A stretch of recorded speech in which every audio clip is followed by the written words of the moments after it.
Okay, good evening. My name is Christian Kinkombe. I'm the managing partner of 4P Group and I'm a correspondent of Impact Entrepreneur Magazine. We have just completed the award ceremony of the second Africa Impact Summit here in Nairobi in Kenya, and I'm sitting here with Simunza. So Simunza, who are you and who do you represent? Great. Full name is Simunza Muyangana. I'm a co-founder and director for innovation and entrepreneurship at BongoHive, which is an entrepreneur support organization in Lusaka, Zambia. But I currently also serve as the acting chairperson of the National Advisory Board for Impact Investment in Zambia. Okay. So what made you make the decision to join the National Advisory Board for Impact Investing as a market enabler or intermediary?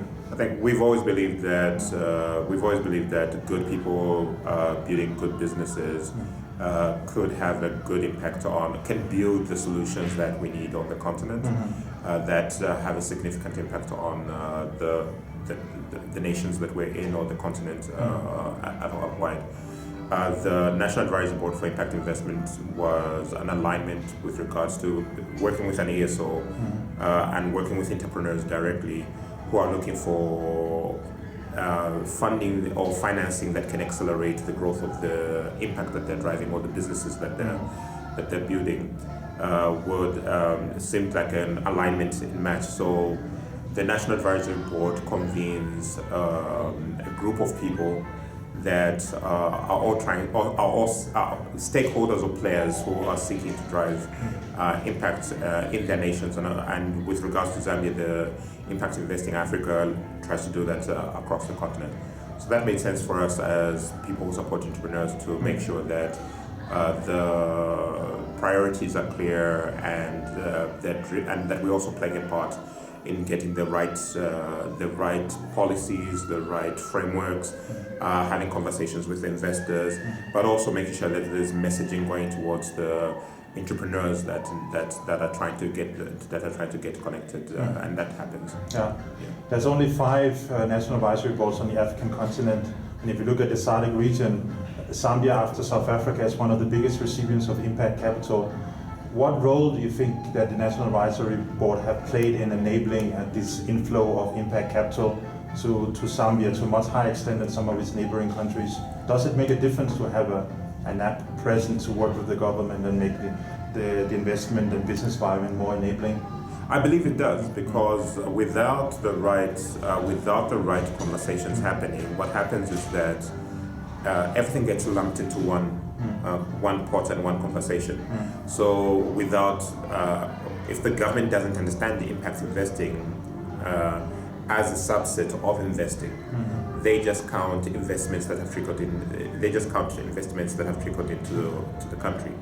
However, when we have conversations with, for example, government to make them aware of the fact that this particular subset has further impact beyond growth, job creation, and other factors that the government gets concerned about measuring, that there's good governance, there's good returns, there's careful climate change, and other factors that affect the planet or the country with regards to resiliency, then they start to gain an interest to find out, and which they are already, instead to find out like, okay, great, how do we attract more capital to come into the country that supports businesses like that? But then the attraction of capital is one thing. You still have to address how do we build the capacity of businesses that are investment ready, but are not only investment ready, but that are growing at a pace that attracts the capital that can come into it. And then this goes back into policy that makes sure that frameworks are there to make sure that not only the capital comes in, but then that the entrepreneurs that are building such businesses are supported to do so at a pace that interests the nation and interests the government and other stakeholders definitely in the country. So the National Advisory Board being able to convene stakeholders, including the government, to have this conversation, being able to give visibility to the actors that are in the space, has certainly helped and continues to help actors in Zambia. Yeah. All the practice in Zambia. Yeah. Often when you talk about financial innovation, Zambia it's mentioned in the same sentence. We heard in the first day about this new collaboration you have with the Bank of Zambia. Can you just say a few words about this credit scheme and where it's heading and what do you think would be the impact of that scheme? Yes. So over the last number of years, over a decade or so, debt financing towards, and particularly debt financing that flows through banks towards the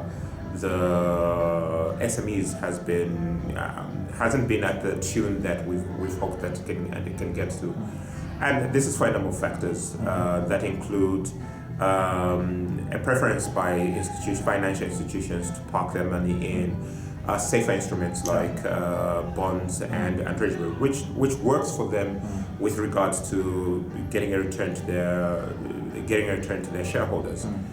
But however, it's not driving the growth of the SME factor, of the growth of SMEs to a tune that you're not getting the businesses growing, if you think about seriously, are also clients of the same banks, and in the future that they'll need to continue to keep relationships with.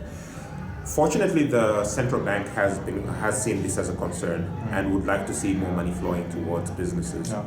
So through a conversation, initially starting off with trying to take a look at money that the central bank had set aside for supporting businesses, or to invest in businesses to support their resilience during the COVID period.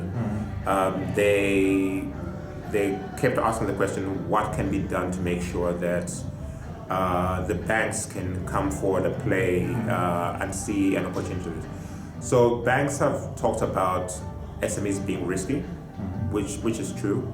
So to address that risk factor, the central bank is committing money towards a credit guarantee scheme, or we're calling it really,